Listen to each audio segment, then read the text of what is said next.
ये है बुर्ज खलीफा। ये दुनिया की सबसे ऊंची इमारत है। इसमें 163 फ्लोर हैं और ये एम्पायर स्टेट बिल्डिंग से 2 गुना और एफिल टावर से 3 गुना ऊंचा है। बिल्डिंग की नींव के लिए इस्तेमाल कंक्रीट का कुल वजन 1,10,000 टन है। ये 2200 बोइंग, 737 या 50,000 SUV या 69,000 हिप्पो के बराबर बैठता है। इसे बनाने में 2.2 करोड़ मानव घंटे लगे। इसका मतलब है अगर आप अकेले बुर्ज खलीफा बनाते हैं तो आपको इसे पूरा करने में लगभग 2,500 साल लगेंगे। वैसे अब कल्पना कीजिए कि वह बड़ी सी इमारत धीरे धीरे रेत में उस वक्त तक धंसती जा रही है जब तक कि उसका टॉप भी जमीन के अंदर समा ना जाए। गगनचुंबी इमारतें आमतौर पर सॉलिड ग्राउंड पर बनाई जाती हैं। न्यूयॉर्क की किसी गगनचुंबी इमारत को लें और उसके नीचे थोड़ा गहरा खोदें। बिल्डिंग के वजन को सपोर्ट करने के लिए हमेशा किसी तरह की रॉक फाउंडेशन बनाई जाती है। लेकिन अगर आप दुबई में इमारत के नीचे खोद कर देखेंगे तो आपको केवल रेत ही मिलेगी। थ्योरी में पूरे शहर को रेत में धंस जाना चाहिए था, लेकिन ये अभी भी है। बुर्ज खलीफा के मजबूत रहने की वजह है कि इस इमारत की नींव के लिए रेत ऑस्ट्रेलिया से लाई गई थी। रुकिए, लेकिन दुबई रेगिस्तान में बना है, वहाँ पर अरबों टन रेत मौजूद है। ये सही है, लेकिन असल प्रॉब्लम इसकी शेप है। यहाँ पर काफी धूल भरी आंधियां आती हैं। हवा रेत के दाने को उड़ाती है, वे एक दूसरे से रगड़ खाती हैं, पॉलिश होती हैं और धीरे धीरे माइक्रोस्कोपिक बॉल्स में बदल जाती हैं। ये रेत को लगभग बर्फ की तरह मुलायम बना देती हैं। फिर अगर आप ऐसी मुट्ठी भर रेत को दबाएंगे तो इन बॉल्स के बीच बहुत हवा होगी। ऐसा इसलिए है क्योंकि वे एक दूसरे से कसकर नहीं चिपकती, लेकिन आमतौर पर रेत के दाने हीरे की शेप वाले होते हैं। यदि आप ऐसी रेत को अपने हाथ में दबाते हैं तो दाने एक दूसरे को पजल के पीसेस की तरह दबाएंगे। इस तरह वे तेज प्रेशर का मुकाबला कर सकते हैं। इसीलिए इंजीनियरों ने बिल्डिंग की नींव के लिए एक स्ट्रॉन्ग बेस बनाने के लिए दुबई में लाखों टन रेत इंपोर्ट की।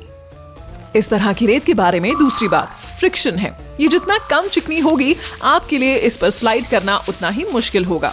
बिल्डिंग सचमुच अपनी नींव के साथ रेत से चिपक जाएगी। अब बुर्ज खलीफा के नीचे एक नजर डालते हैं। सबसे पहले इंजीनियरों ने 192 छेद ड्रिल किए, हर एक लगभग 164 फीट गहरा।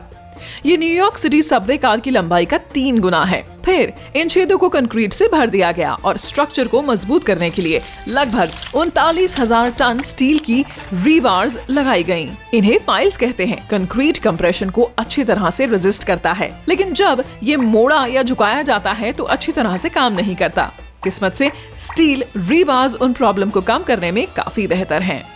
पाइल्स के चारों ओर की रेत कंक्रीट से कसी हुई है। रेत और पाइल्स के बीच का फ्रिक्शन उन्हें गहराई में गिरने से रोकता है। ये समुद्र तट पर रेत में अपना हाथ रखने जैसा है।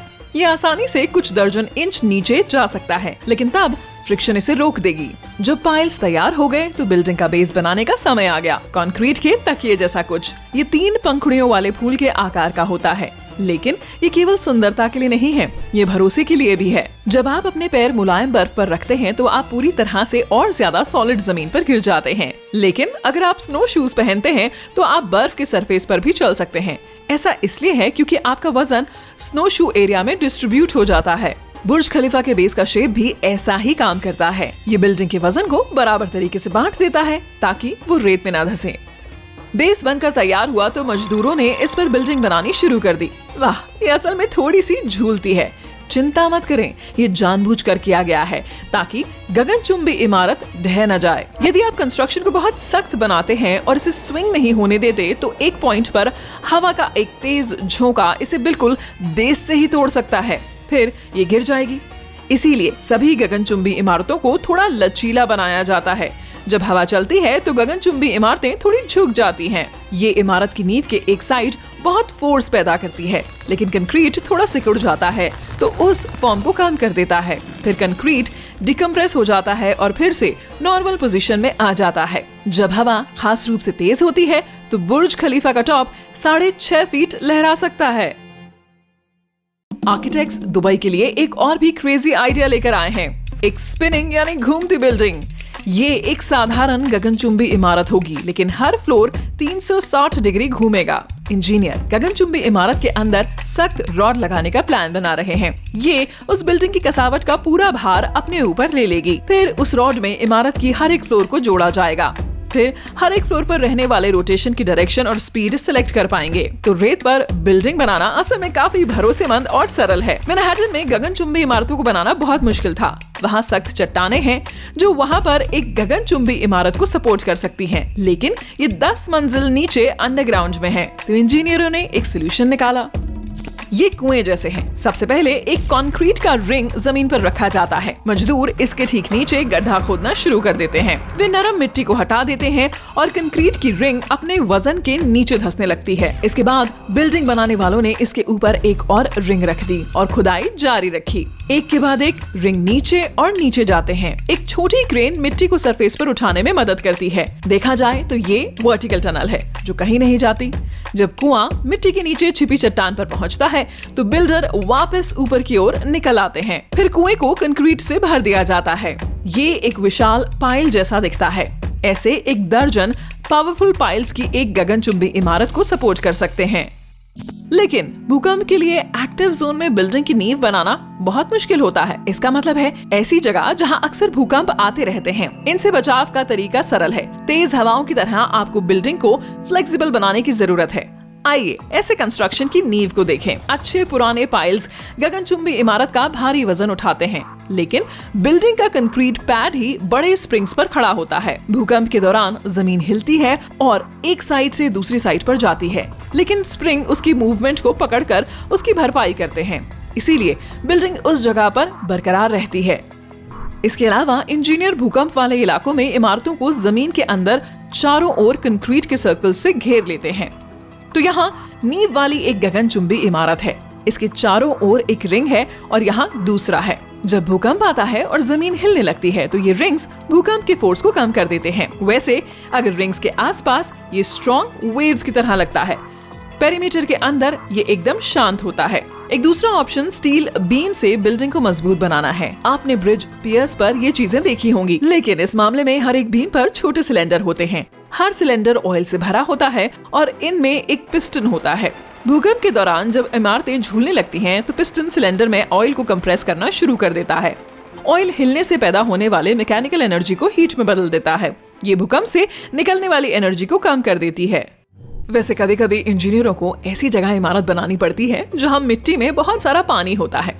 यदि आप वहां पाइल के लिए एक छेद ड्रिल करते हैं और इसे कंक्रीट से भरते हैं तो पानी सीमेंट को बहा देगा या इसे सूखने से रोकेगा। ऐसे में आपको उस पानी को फ्रीज करना होगा। ऐसा करने के लिए बिल्डर्स कंस्ट्रक्शन साइट पर बहुत सारे छोटे ड्रिल होल बनाते हैं। फिर वे इन छेदों में पाइप डालते हैं और एक कनेक्टेड पाइप सिस्टम बनाते हैं। आपके फ्रिज में एक समान पाइप सिस्टम है। ये इंटरनल पैनलिंग के नीचे छिपा होता है। अब हम कुछ लिक्विड नाइट्रोजन अंदर पंप करते हैं। पानी लिक्विड नाइट्रोजन को अपनी हीट देता है और फ्रीज होने लगता है। इस दौरान वर्कर्स को पाइल्स के छेद में कंक्रीट भरने का टाइम मिल जाता है।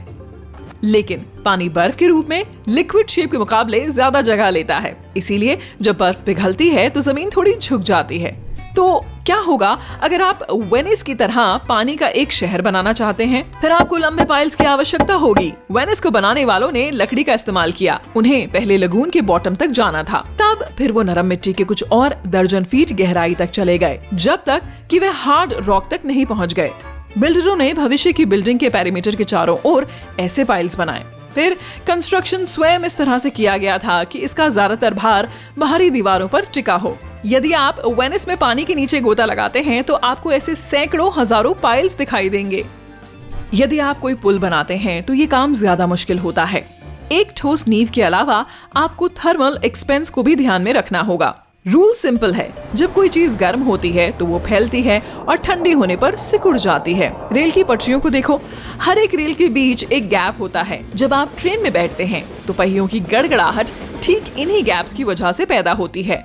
जब सूरज गर्मियों में रेल की पटरियों को गर्म करता है तो वो फैल जाती हैं। इससे मेटल के अंदर तनाव पैदा होता है। तब रेल कीड़े की तरह बगल में या ऊपर की ओर मुड़ जाती है। लेकिन अगर इंजीनियरों ने इस तरह के गैप बनाए हैं तो मेटल एक्सपैंड हो जाएगा और उस स्पेस को भर देगा। एक पुल इसी तरह से एक बड़ी रेल जैसा होता है। वैसे ही ये गर्म मौसम में फैल भी सकता है। इसीलिए इंजीनियर जानबूझकर गैप छोड़ देते हैं। आप उन्हें पुल के सरफेस पर देख सकते हैं। वे आमतौर पर मेटल की एक शीट में कवर्ड होते हैं जो एक कोम्ब की तरह दिखती है। जब पुल गर्म होता है तो ये कोम्ब पास आ जाते हैं।